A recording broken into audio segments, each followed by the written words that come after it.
Good morning, Warzone kids. It's a beautiful day on the trail to the western lands. Rosy-fingered dawn is coming up. The roads are clear and dry, and the sky is blue. Rosy-fingered dawn is behind me, but I can see a dusty rose light on those mountains up ahead of me. Warzone kids is my term for those of us who grew up with a childhood that was like a guerrilla war against our psyches, and not like a supportive nursery.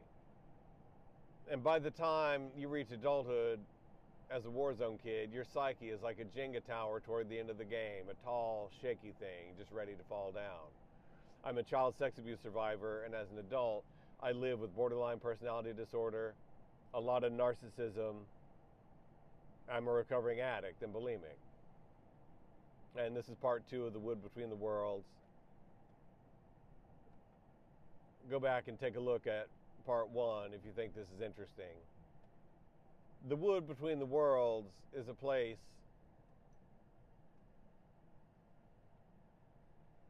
where the pools of water that you see all reflect different versions of you. And you got to find the right one to jump into in order to get out of the wood between the worlds. You can't escape the wood between the worlds until you look away from the pool and dive into the deep water of reality.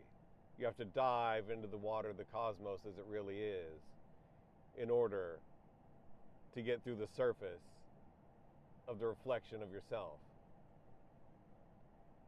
Narcissist is a figure from Greek mythology who came to his end because he stared at his reflection on the surface of a still pool of water. And he just stared at the surface of that water. And he wouldn't jump through to the depths of his real life, to the depths of the cosmos. The way to the depths is through the surface, as a wise fella said. And to get to the depths of our own life, we have to jump through the surface of the image of ourselves that we want to be true, the image of ourselves that we want to see, the image of ourselves that we want others around us to reflect back to us. That's narcissism. The idea that you are whatever that reflection shows you. You are the you that you can see reflected back to you in other people. That's narcissism. You are whatever it is that you are. Doesn't matter what's reflected back.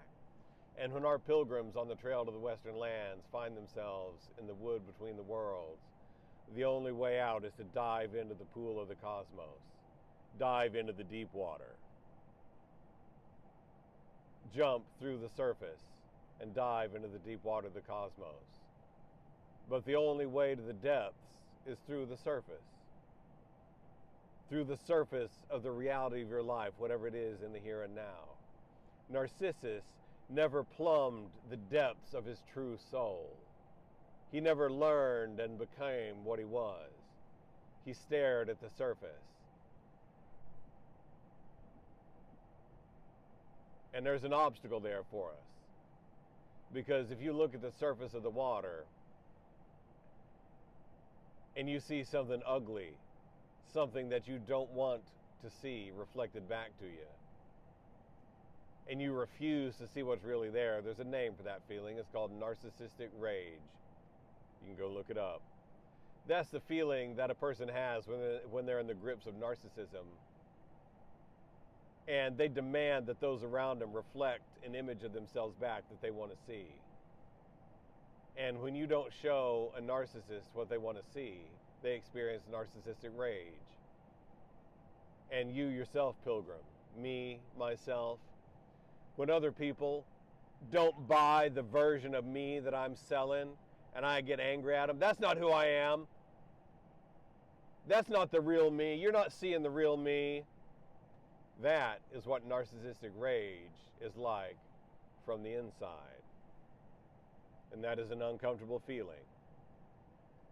And I myself am very, very resistant, have been at times, very, very resistant to acknowledging that what I'm feeling when the people around me refuse to buy the version of Ben that I'm selling, that feeling is narcissistic rage.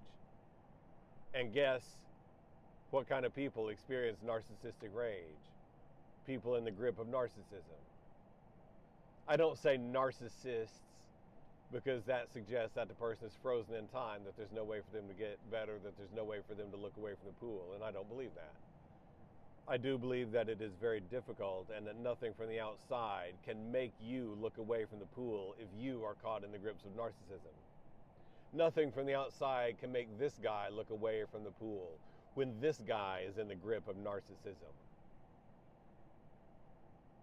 But I can look away myself when I hear the voice of Echo calling to me. Echo was Narcissist's girlfriend, and she called his name, begging him to look away, begging him to look away at the cosmos and turn away from the reflection in the surface. Narcissus, Narcissus, Narcissus. But her cries became weaker, and then they disappeared. And Narcissus stayed there and he died. And Narcissus to this day is staring into that pool, a skull, staring at a skull.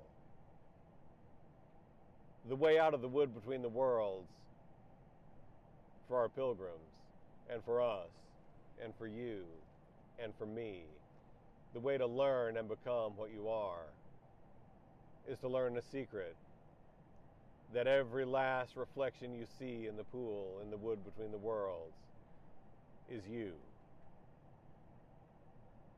Our pilgrim, me, spends years and years and decades in the wood between the worlds, trying to see himself in the pool, and never liking what he saw, and always thinking that he's going to see himself in the next pool. He's going to see the real him in the next pool. And the witches told him that the only way out of the wood between the worlds is to look for the pool that reflects the true you and to dive in it. And for decades, our pilgrim goes from pool to pool, not liking what he sees and refusing to dive in it.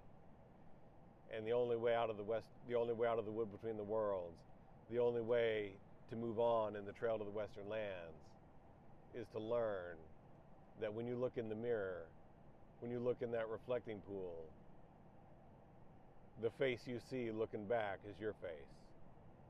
The face you see staring out of that pool is always your face. When you look in the pool and you see an ugly, misbegotten, deformed shape, that shape is your face. When you look in the pool and see a beautiful face, a young, elegant face with fine features, that face is your face. They're all your face. Pick any one of them and dive in. Whatever face you see looking out of the mirror, pilgrim, that's your face. And when you think you've seen an ugly face, keep on looking. It's like those optical illusions. Is it a young, beautiful woman or an old, haggard witch? It's all the same picture. All those faces are you. They're all beautiful.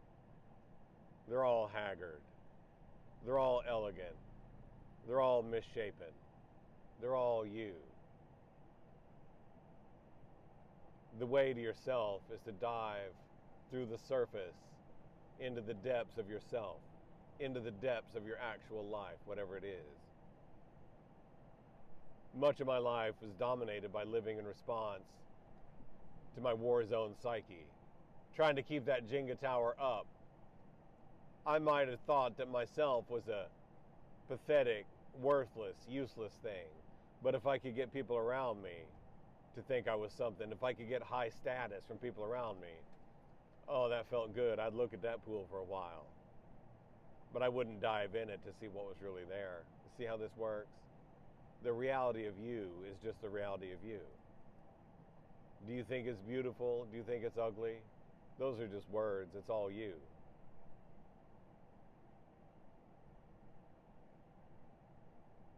is the worst thing in the world for you to imagine that you might have anything in common with people that cause you harm? I can relate to that. For this guy to move on in life, I had to accept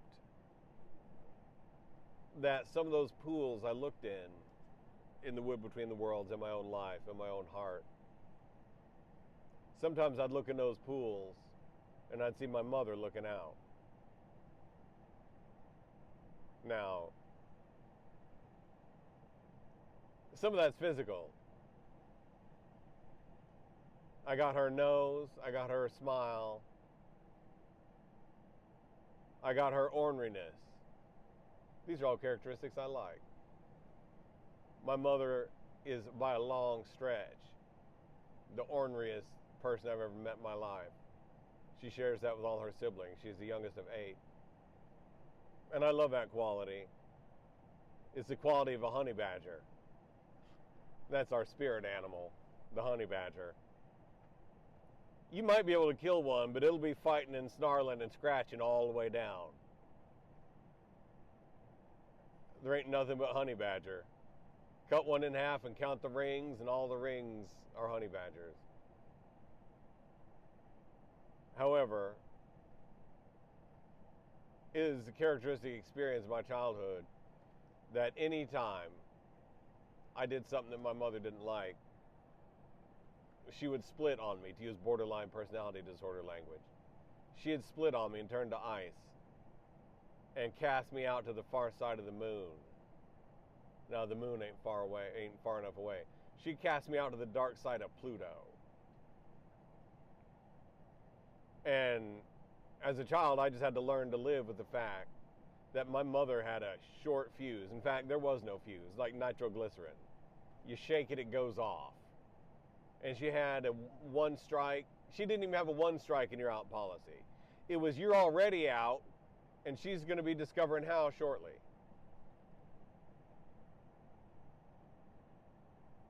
See that smile? That's a trauma grimace. Because I can't help saying any of this without recollecting what it was like for this little boy who lives inside this man. The child is the father of the man.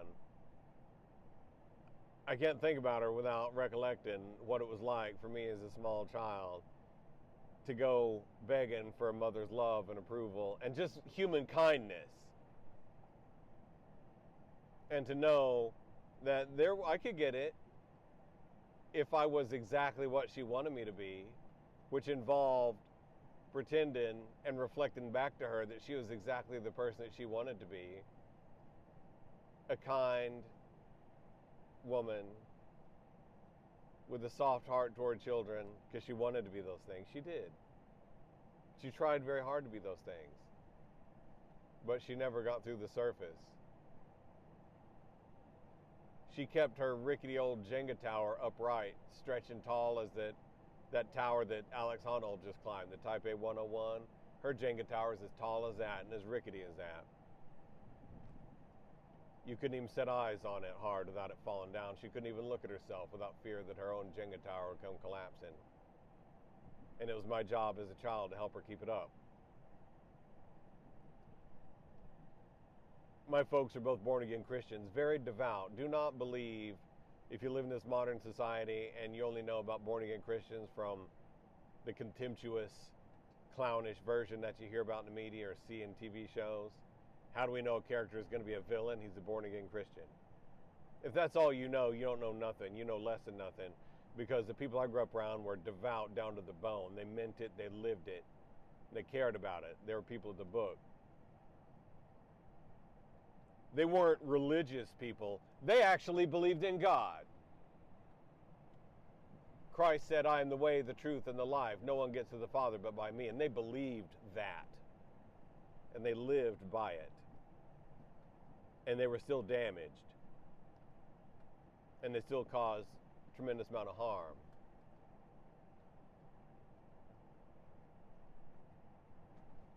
So I could see those qualities in her, and they would always talk about the unconditional love of God because it was aspirational. They wanted to believe in it. They wanted to feel it. And they kind of went from epiphany to epiphany. They would pray and meditate and have an experience of God, and they chased it because, like all epiphanies, it's like crack. Epiphanies are a dime a dozen. You know, everyone has 3 before noon. Epiphanies are the crack cocaine of the soul. I used to be a crackhead. I was an addict as a youth. I know what crack is like. Rock, we just called it. But I know what rock is like. You're high for about a minute and a half. And then you're lower than you ever were.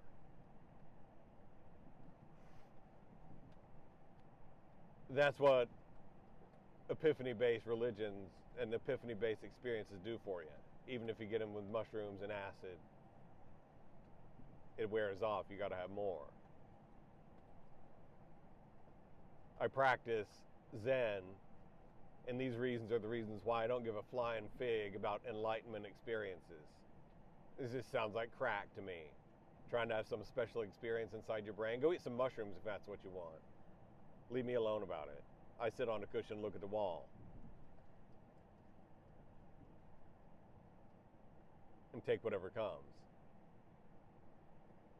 But this smile right here comes from the smile of a man remembering the child who heard endless lectures about what did they call it? Now I can't even remember the name of the stupid thing. I hate it so much. Unconditional love, agape love. I hear the words, I want to vomit. Their love might have been unconditional, but it was also, like everything else about the God I was told about in my childhood, unseen, unfelt, undetectable, and always somewhere else. That's what their love was like. I had to give them my left nut for some simple human kindness from time to time. I got whatever passed for love in my childhood, I got by renting it minute by minute, by reflecting back to them the little boy that they wanted to see. I had to rent kindness by the minute. And my mother was the sternest repo woman you ever saw. If I didn't pay the iron price for kindness, she repossessed it immediately. Left me afoot. Took my car, evicted me from my home, and left me penniless, afoot, and naked on the far side of Pluto, waiting for her kindness to make its return. And whenever I could save up enough coins with my suffering, and I could pay her for some more kindness, if I could pay her for 5 minutes of kindness, I'd get 5 minutes of kindness. Then when I couldn't pay the rent anymore, she'd repossess it. And this smile is the smile of the man remembering the child that grew up like that. And that child learned how to, like a cloaking device, this child learned how to appear to be whatever it took to get some of that kindness. That's how this man became an octopus. I learned to change color, texture, size, and shape to match whatever it would take to rent kindness for a while. But it takes energy for an octopus to take on the appearance of a coral reef. They only got so much ink they can squirt out to confuse the predators, the parents, before they just have to be an octopus for a while. An octopus in a hall of mirrors that's out of gas, an octopus that can't pretend to be anything else for a while and just has to be an octopus to let its batteries recharge. And then I'd be on the far side of the moon. So that's a childhood that created a man that went through a lot of his life, an octopus. What do I need to be to get people around me to accept me for 5 minutes, for as long as I can keep up this octopus shape? Well, by the time I was an adult, I'm just a strong fella. I could maintain, my octopus could take on the shape that it needed to, and it could maintain it for years. Much to the detriment of that octopus life, and much to the detriment of the lives of other people in my life. Because I did not know who I was. I did not know that I was an octopus. All I knew was that if I couldn't look exactly like the shape of, like, Benji, that's the way I called myself when I was a little kid. Benji was a character that my parents liked. They didn't give a fig about me, Ben. Benji was a little boy that they liked. And my octopus learned how to take on the size, shape, color, and texture of Benji for years at a time. And I thought that's what I was. I thought that what I was is whatever I could convince them I was. I didn't know that I was an octopus. I am Ben. I am just myself. That's how that's the story of this guy's narcissistic shaped Jenga tower. My Jenga tower had 8 tentacles, and it could look like a Rubik's Cube. It could look like a chess set. It could look like a checkerboard. It could look like a Bible. It could look like a book. It could look like a tennis racket. My Jenga tower could look like anything but what it was. Just a teetering Jenga tower of a boy who was trying to live. That's what my own Jenga tower looked like to me. That's what my Jenga tower looks like to me now. When I look back on the shape of my Jenga tower that I brought out of my childhood, that's what it looks like to me now. Maybe you can relate to the specifics. Many, many war zone kids were abused by people that were in the grip of narcissism and borderline. Many. And many of us have Jenga towers that reflect that. And it's hard to admit. It's hard to see. But whatever I see when I look in that reflecting pool is me. And I've learned to dive in and accept it. Because when I dive in, the way to the depths is through the surface. And when I dive in to the Jenga tower, when I dive into the Jenga tower, I got a lot of metaphors. Go with me. When I dive in through the surface of that reflection, it is through the surface that we reach the depths. And through the surface of that reflection, accepting me, myself, for what I really am, who I really am, the me that's talking to you right now. I'm a human creature. The way to myself is through the surface of the reflection I see, and accepting it and diving into it, Pilgrim. It's a beautiful day to dive into the cosmos. We can get in a lot of miles together. Let's get a move on, Pilgrim. Daylight's burning.